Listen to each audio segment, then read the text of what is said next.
നമസ്കാരം. വളരെ സന്തോഷകരമായ ഒരു അവസരമാണ് ഇന്നത്തെ ദിവസം. കൂടുതലും നമ്മുടെ സ്മെക്കിൽ പഠിച്ചിരിക്കുന്ന കുട്ടികൾ അവർ പ്ലേസ്ഡ് ആകുമ്പം അവരുടെ ടെസ്റ്റിമോണിയൽസ്, അവരുടെ സന്തോഷങ്ങളെല്ലാം പങ്കുവയ്ക്കുന്നത് അവർ തന്നെ ആയിരിക്കും. പക്ഷേ ഇന്നത്തെ ദിവസം നമ്മുടെ കാൻഡിഡേറ്റ് നിതിൻ്റെ പേരൻ്റ് നമ്മുടെ കൂടെ ഉണ്ട്, Ajith Kumar sir. Sir welcome. Ajith sir, ഒരു ഇനിഷ്യൽ മീറ്റിംഗ് എങ്ങനെയാണെന്നുള്ളതൊരു ഓർമ്മയുണ്ടോ? തീർച്ചയായിട്ടും ഞാനും മോനും കൂടി വന്ന് ആദ്യം മീറ്റ് ചെയ്തത് പ്രിൻസിനെയാണ് എനിക്ക് തോന്നുന്നു. എൻ്റെ ഓർമ്മയിലൊരു ഞായറാഴ്ചയാണ് സൺഡേയാണ് വന്നത്. അത് വർക്കെല്ലാം നടക്കുന്ന ഒരു സമയമായിരുന്നു. ആ സമയത്ത് വന്ന് കണ്ടിരുന്നു. എൻ്റെ ഡീറ്റെയിലിംഗ് ഒക്കെ നിങ്ങളുടെ ഇൻസ്ട്രക്ഷൻ പ്രകാരം ഞാനും എല്ലാം വാങ്ങി. 2 കോഴ്സുകളാണോ? അതെ, നമ്മൾ ഇൻസ്ട്രുമെന്റേഷനും അതേപോലെ തന്നെ ഓട്ടോമേഷൻ രണ്ട് പ്രോഗ്രാമും കൂടെ രണ്ടും കൂടി വേണമെന്ന് ഞാൻ തന്നെയാണ് സജസ്റ്റ് ചെയ്തത്. സാറിന്റെ വർക്ക് അറ്റ്മോസ്ഫിയർ എന്തായിരുന്നു ഒന്ന് ഷെയർ ചെയ്യാമോ? ഞാൻ സ്റ്റാർട്ട് ചെയ്തത് ഇൻസ്ട്രുമെന്റേഷനിൽ തന്നെയാണ്. പാലക്കാട് യൂണിറ്റിലായിരുന്നു, കൺട്രോൾ വർക്സിന്റെ അതിലായിരുന്നു ഞാൻ വർക്ക് ചെയ്തുകൊണ്ടിരുന്നത്. ഏകദേശം ഒരു 9 years ഞാൻ അവിടെ ഇട്ടായിരുന്നു, ഇൻസ്ട്രുമെന്റേഷനിലുണ്ടായിരുന്നു. ഗുഡ്. കൺട്രോൾ വർക്കിന്റെ കംപ്ലീറ്റ് അസംബ്ലി തൊട്ട് ഞാൻ ചെയ്തിരുന്നു. അതിന്റെ ഫുൾ കാര്യങ്ങളെല്ലാം മനസ്സിലാക്കിയതിന് ശേഷമാണ് ഗൾഫിലേക്ക് ഒരു മൂവ് നടത്തിയത്. എനിക്ക് തോന്നുന്നു നമ്മള് തമ്മിൽ ആദ്യം സംസാരിക്കുന്ന സമയത്ത് സാറ് മസ്കറ്റിലായിരുന്നു.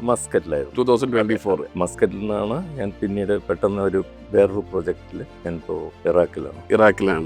അപ്പം സാറിന്റെ ചോയ്സ് ആയിരുന്നു ഇതിനെ കൊണ്ട് ഇൻസ്ട്രുമെന്റേഷൻ എഞ്ചിനീയറിംഗ് എടുക്കുക എന്നുള്ളത്? യെസ്, അവനും ഇൻസ്പയർഡ് ആയിരുന്നു. കാരണം ഞാൻ ചെയ്യുന്ന ജോലികളെ കുറിച്ചും അതിന്റെ തിയറിറ്റിക്കലായിട്ടുള്ള കാര്യങ്ങളൊക്കെ ഇടയ്ക്ക് ഡിസ്കസ് ചെയ്യുമ്പോൾ അവന് ഇഷ്ടപ്പെട്ടു. പിന്നെ ഞാൻ പറഞ്ഞു, എന്നാൽ പിന്നെ എഞ്ചിനീയറിംഗ് എടുക്കുമ്പോൾ E&I തന്നെ സെലക്ട് ചെയ്യാൻ പറഞ്ഞു. സാർ, നമ്മൾ ഫോണിൽ കൂടെ സംസാരിച്ചിട്ട് സാർ ഇവിടെ വന്ന ലാബ് കണ്ടപ്പം സാറിന്റെ ഒരു ഫീലിംഗ് എന്തായിരുന്നു? ഡേ ടു ഡേ കണ്ടുകൊണ്ടിരിക്കുന്ന പ്രോസസ്സുകളുടെ ഒരു ഫോർമാറ്റിലാണ് നിങ്ങൾ ലാബ് ചെയ്തിരിക്കുന്നത്. അതിൻ്റെ എല്ലാ രീതിയിലും പ്രഷർ ലെവൽ, അതുമാതിരിയുള്ള എല്ലാ കാര്യങ്ങളും നിങ്ങൾ എക്സാക്ട്ലി സിസ്റ്റംസും എല്ലാം കാണിച്ചു തന്നതുകൊണ്ട് ഞാൻ പെർഫെക്റ്റ്ലി എനിക്കത് താല്പര്യം തോന്നി. ഞാൻ അവനോട് പറയുകയും ചെയ്തു, ഇത് തന്നെയാണ് എല്ലാവരുടെയും ഫീൽഡിലുള്ളത്, അതുകൊണ്ട് ശ്രദ്ധിച്ച് പഠിക്കാനും ഇത് നോക്കി മനസ്സിലാക്കി നമുക്ക് ഫ്യൂച്ചറിൽ ഇതൊക്കെ ഉപകരിക്കുമെന്നുള്ള രീതിയിൽ തന്നെയാണ്. പിന്നെ ആളും കുറച്ച് വർക്ക് ചെയ്തിട്ടുണ്ടെന്ന് എനിക്ക് തോന്നുന്നു. ഉറപ്പായിട്ടും ആള് വളരെ ഡെഡിക്കേറ്റഡ് ആയിരുന്നു. അതിനകത്തും ഇമ്പോർട്ടൻ്റ് ആയിട്ട് പറയാനുള്ളൊരു കാര്യം, നിതിനെന്ന കാൻഡിഡേറ്റ് ഇവിടെ പഠിക്കുമായിരുന്നെങ്കിലും നിതിന്റെ ഫാദർ എന്ന രീതിയിൽ ഇടയ്ക്കിടയ്ക്ക് പഠിച്ചുകൊണ്ടിരിക്കുന്ന കാര്യങ്ങൾ എന്താണെന്നുള്ള ഒരു അപ്ഡേറ്റ് സാർ ഇടയ്ക്കിടയ്ക്ക് ഞാൻ എൻക്വയറി ചെയ്യാറുണ്ടായിരുന്നു. സാർ, അപ്പം നിതിൻ എന്തായിരുന്നു സാർ ഒരു ഫീഡ്ബാക്ക് തന്നിരുന്നത്? നമ്മളൊരു പ്രായം കഴിഞ്ഞതുകൊണ്ട് നമ്മൾ അത്ര ഡീറ്റെയിൽഡ് ആയിട്ട് ഞാൻ അവൻ്റെ അടുത്ത് ഇന്നെന്ത് ചെയ്തു എന്ന് ചോദിക്കാറില്ല. എങ്കിലും ഇടയ്ക്ക് അപ്ഡേറ്റ് ചെയ്യാറുണ്ട്, എല്ലാം ഇതുവരെ എത്തി എന്നുള്ള കാര്യങ്ങൾ പറയാറുണ്ട്. പിന്നെ പ്രാക്ടിക്കൽ കാര്യങ്ങളൊക്കെ പറഞ്ഞു കൊടുക്കാറുണ്ട്. ഈ ഒരു സ്കിൽ അക്വയർ ചെയ്യുന്ന ഒരു വ്യക്തിക്ക് ഒരു ഫ്യൂച്ചർ സ്കോപ്പ് എന്തായിരിക്കും? ഇപ്പം സാറിന് ഓൾമോസ്റ്റ് ഒരു ഐഡിയ ഉണ്ടല്ലോ. നമ്മൾ ഇതിൻ ഇൻസ്ട്രുമെന്റേഷൻ റിലേറ്റഡ് ആയിട്ട് ഇപ്പം കാലിബ്രേഷൻ നോക്കുവാണെങ്കിൽ level meter, pressure meter, temperature meter, transmitter, flow meter, ഇതിനകത്ത് വരുന്ന ഫീൽഡ് ഡോക്യുമെന്റേഷൻ, P&ID ഡയഗ്രം, ഈ പറയുന്ന എല്ലാ കാര്യങ്ങളും വളരെ ഡീറ്റെയിൽ ആയിട്ട് പ്രാക്ടിക്കൽ ഓറിയന്റഡ് ആയിട്ട് പഠിക്കാൻ പറ്റും. അപ്പൊ ആ ഒരു എക്സ്പീരിയൻസ് ഉള്ള ഒരു വ്യക്തിക്ക് എത്രത്തോളം സ്കോപ്പ് ഉണ്ടായിരിക്കും? എല്ലായിടത്തിലും എല്ലാ ഭാഗത്തും ഇത് തന്നെയല്ല. ഈ പ്രോസസ് ഇൻഡസ്ട്രീസിൽ ടോട്ടലി ഓയിൽ ആൻഡ് ഗ്യാസ് ആയിക്കോട്ടെ, പവർ പ്ലാന്റ്സ് ആയിക്കോട്ടെ, അല്ലെങ്കിൽ വാട്ടർ പ്ലാന്റ്സ് ആയിക്കോട്ടെ, സിവേജ് പ്ലാന്റ്സ് ആയിക്കോട്ടെ, ഏതിലാണെങ്കിലും ഈ എല്ലാ ബേസിക് ഇൻസ്ട്രുമെന്റ്സും നമുക്ക് യൂസ്ഫുൾ ആണ്. അതുമാത്രമല്ല, അതിൻ്റേതായിട്ടുള്ള പ്രോസസ് വേരിയബിൾസ് എല്ലാം നമുക്ക് ഇതിലൂടെ തന്നെ മനസ്സിലാക്കിയെടുക്കാൻ പറ്റും. ഇതിൻ്റെ എല്ലാം തന്നെ ഓട്ടോമേഷൻ പാർട്ടും ഓൾമോസ്റ്റ് സെയിം ആണ്. PLC തൊട്ട് PLC SCADA അല്ലെങ്കിൽ DCSO ഏതാണെങ്കിലും അതെല്ലാറ്റിലും ഇതെല്ലാം കവറപ്പ് ആവും. ഇപ്പം ഞാൻ എൻ്റെ മോനോട് തന്നെ പറഞ്ഞു കൊടുക്കാറുണ്ട്, ഇപ്പോൾ നമ്മളൊരു വാഷിംഗ് മെഷീനിലുള്ള PLC അതിലും ലെവലും പ്രഷറും കാര്യങ്ങളും എല്ലാം ഉണ്ട്.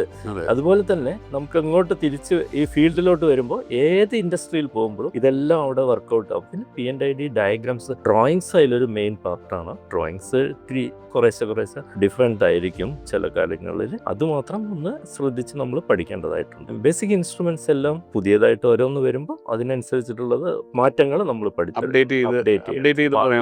തമ്മിൽ ഇപ്പോൾ ഉള്ള മാതിരി സ്മാർട്ട് ഇൻസ്ട്രുമെന്റ്സ് എല്ലാം ഇഷ്ടംമാതിരി വരുന്നുണ്ട്. അപ്പോൾ സ്മാർട്ടിലേക്ക് കയറി എത്തുമ്പോൾ അവർ ആ സ്മാർട്ട് ഇൻസ്ട്രുമെന്റ്സിൽ വരുന്ന മാറ്റങ്ങൾ, ബേസ് ഇൻസ്ട്രുമെന്റ്സിനെ കുറിച്ച് അറിഞ്ഞാലല്ലേ ബാക്കിയുള്ള കാര്യങ്ങൾ. അല്ല, ഒരു തുടക്കക്കാരെ സംബന്ധിച്ചോളം തീർച്ചയായിട്ടും ഒരു ഫ്യൂച്ചർ സ്കോപ്പിന് വേണ്ട കാര്യങ്ങളെല്ലാം അത് തന്നെയാണ് ഞാനും ആഗ്രഹിക്കുന്നത്. അത് തന്നെ നല്ല കാര്യമാണ്.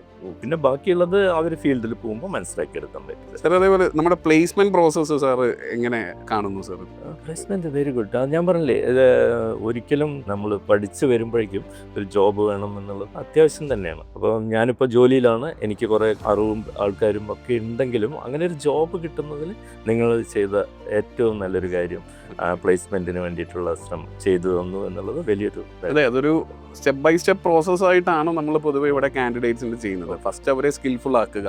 സ്കിൽഫുൾ ആക്കുന്നതിനോടൊപ്പം തന്നെ ഇന്റർവ്യൂ എങ്ങനെ പ്രിപ്പയർ ചെയ്യണം എന്നുള്ളതിന്റെ ഒരു സെഷൻ, സെപ്പറേറ്റ് സെഷൻ ആയിട്ട് കൊടുക്കുക.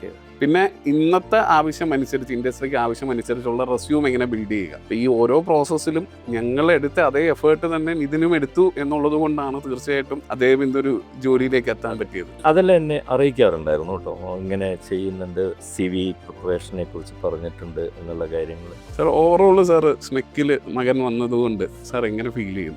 അല്ല, ഞാൻ പോസിറ്റീവ് ആയിട്ട് ഞാൻ പറയാം. എന്നെ സംബന്ധിച്ചോളം അതൊരു നല്ല കാര്യമാണ് എനിക്ക് പറ്റിയത്.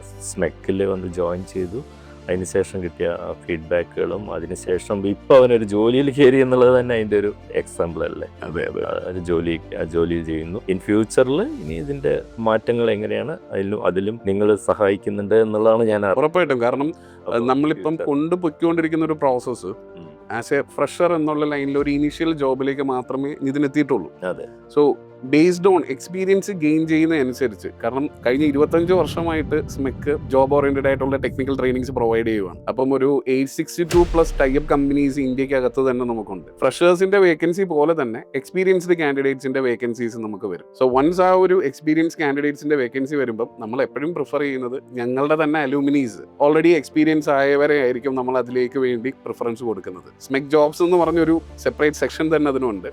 സാർ കണ്ട നമ്മുടെ പ്ലേസ്മെന്റ് ടീം മുഴുവൻ അതിനുവേണ്ടി ആക്റ്റീവായിട്ട്, കാരണം ഇറ്റ്സ് ലൈക്ക് എ ഫാമിലി. ഈ ഒരു കാൻഡിഡേറ്റും നമ്മളും തമ്മിലൊരു ഫാമിലി ബോണ്ടിങ് ആണ്. കാരണം ഞാൻ പറഞ്ഞല്ലോ, ഇപ്പം നിതിൻ പാസ് ഔട്ട് ആയിട്ട് എനിക്ക് തോന്നുന്നു ഒരു 4-5 മാസമായി നമ്മളുടെ അടുത്ത് നിന്ന് പോയിട്ടെങ്കിൽ പോലും ഇപ്പോഴും ഞങ്ങൾ തമ്മിലുള്ളൊരു കോൺടാക്ട് ഇപ്പോഴും ആക്റ്റീവ് ആയിട്ടുണ്ട്. ഇന്ന് പുറത്ത് ഒരുപാട് കുട്ടികൾ ഇൻസ്ട്രുമെന്റേഷൻ കഴിഞ്ഞ് IT-ലേക്ക് പോവാതെ ഇൻസ്ട്രുമെന്റേഷൻ ഫീൽഡിലേക്ക് തന്നെ പോകണമെങ്കിൽ എന്ത് സ്കില്ലുകൾ, അതായത് ഏതൊക്കെ സ്ഥലത്ത് ചെന്ന് കഴിഞ്ഞാൽ ആ സ്കില്ല് അവർക്ക് അപ്ഡേറ്റ് ചെയ്യാൻ പറ്റും. അതിനെക്കുറിച്ച് തന്നെ എൻ്റെ മോനോട് തന്നെ ഞാനത് പറഞ്ഞിട്ടുള്ള കാര്യമാണ്. കാരണം അത് 100% അതിലേക്ക് തന്നെ ശ്രമിക്കണം. ഇപ്പോൾ നമ്മൾ ഒരു ബേസ് ഡിസിപ്ലിനായിട്ട് നമ്മൾ പഠിച്ചു, അതുമായിട്ട് മുന്നോട്ട് പോയി. പക്ഷേ ഇത് ഈ ഇൻസ്ട്രുമെൻറ്റേഷൻ ഇലക്ട്രിക്കൽ ബേസ്ഡ് അല്ലെങ്കിൽ ഇൻസ്ട്രുമെൻറ്റേഷൻ ഇലക്ട്രോണിക്സ് ബേസ്ഡ് ഏതാണെങ്കിലും നിറയെ ഓപ്പർച്യൂണിറ്റീസ് ഉണ്ട് ഫീൽഡിൽ. പക്ഷേ അത് എവിടെ എങ്ങനെ യൂട്ടിലൈസ് ചെയ്യണം എന്നുള്ളത് നമ്മൾ തന്നെ തീരുമാനിക്കണം. പിന്നെ നമുക്കതിന് ഏറ്റവും നല്ല ഉദാഹരണം ഇപ്പോൾ ഞാൻ പറയുകയാണെന്നുണ്ടെങ്കിൽ ഞാൻ തന്നെയാണ്.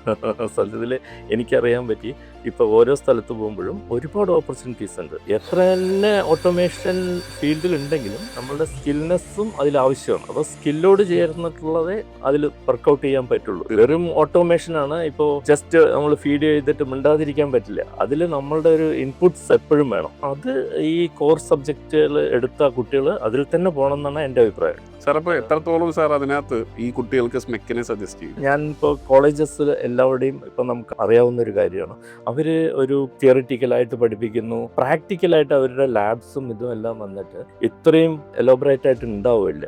ഇപ്പോൾ നിങ്ങൾ കൊടുക്കുന്ന ഈ ഒരു ട്രീറ്റ്മെൻറ്റ് അവർക്ക് അവിടെ നിന്ന് കിട്ടില്ല. അപ്പോൾ ഒരു ഫീൽഡിലേക്ക് ജസ്റ്റ് ചാടി പോകുമ്പോൾ ഫസ്റ്റ് തന്നെ നമുക്ക് ഒരു ഐഡിയ കിട്ടണം എല്ലാ കാര്യങ്ങളും. അത് എങ്ങനെയാണ് എന്താണെന്നുള്ളത് സ്മെക്കുമായി നല്ലൊരു സ്ഥാപനത്തിൽ പഠിക്കുമ്പോൾ അവർക്ക് ഡെഫിനറ്റായിട്ടും അതിൽ ഒരു ഇമ്പ്രൂവ്മെന്റ് ഉണ്ടാവും. അത് വളരെ അഡ്വൈസബിൾ ആണ് എന്നെ സംബന്ധിച്ചോളം. സാർ സ്മെക്കിനെ സംബന്ധിച്ചോളം, എന്നെ സംബന്ധിച്ചോളം വളരെ പേഴ്സണലി ഒരു സന്തോഷമുള്ള ഒരു ഡേ ആണ്. So thank you so much. Okay, thank you.